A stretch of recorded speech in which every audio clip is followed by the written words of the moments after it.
The Secret Algorithm Behind Learning by Shane Parrish. The person who says he knows what he thinks but cannot express it usually does not know what he thinks. Mortimer J. Adler, How to Read a Book. I wasn't always a good learner. I thought learning was all about the hours you put in. Then I discovered something that changed my life. The famous Nobel-winning physicist Richard Feynman understood the difference between knowing something and knowing the name of something, and it's one of the most important reasons for his success.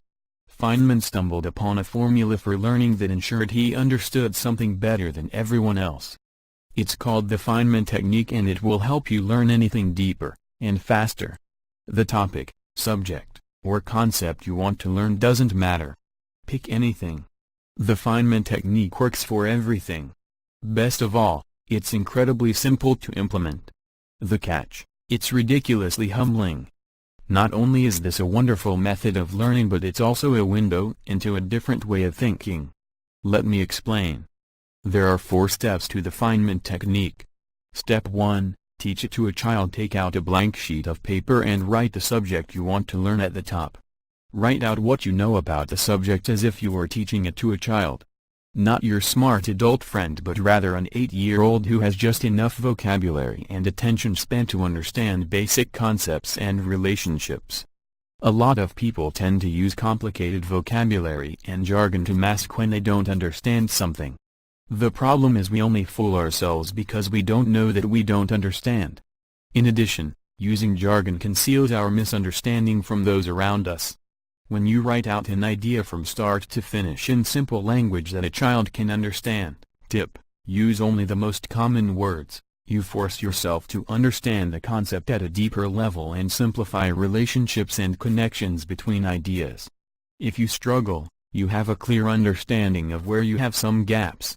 That tension is good. It heralds an opportunity to learn. Step 2. Review.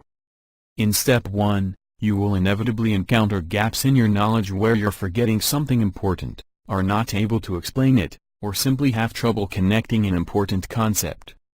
This is invaluable feedback because you've discovered the edge of your knowledge. Competence is knowing the limit of your abilities, and you've just identified one. This is where the learning starts. Now you know where you got stuck. Go back to the source material and relearn it until you can explain it in basic terms. Identifying the boundaries of your understanding also limits the mistakes you're liable to make and increases your chance of success when applying knowledge. Step 3. Organize and simplify. Now you have a set of handcrafted notes. Review them to make sure you didn't mistakenly borrow any of the jargon from the source material. Organize them into a simple story that flows. Read them out loud. If the explanation isn't simple or sounds confusing, that's a good indication that your understanding in that area still needs some work. Step 4. Optional. Transmit. If you really want to be sure of your understanding, run it past someone, ideally who knows little of the subject, or find that 8-year-old. The ultimate test of your knowledge is your capacity to convey it to another. Feynman's approach intuitively believes that intelligence is a process of growth, which dovetails nicely with the work of Carol Dweck, who beautifully describes the difference between a fixed and growth mindset.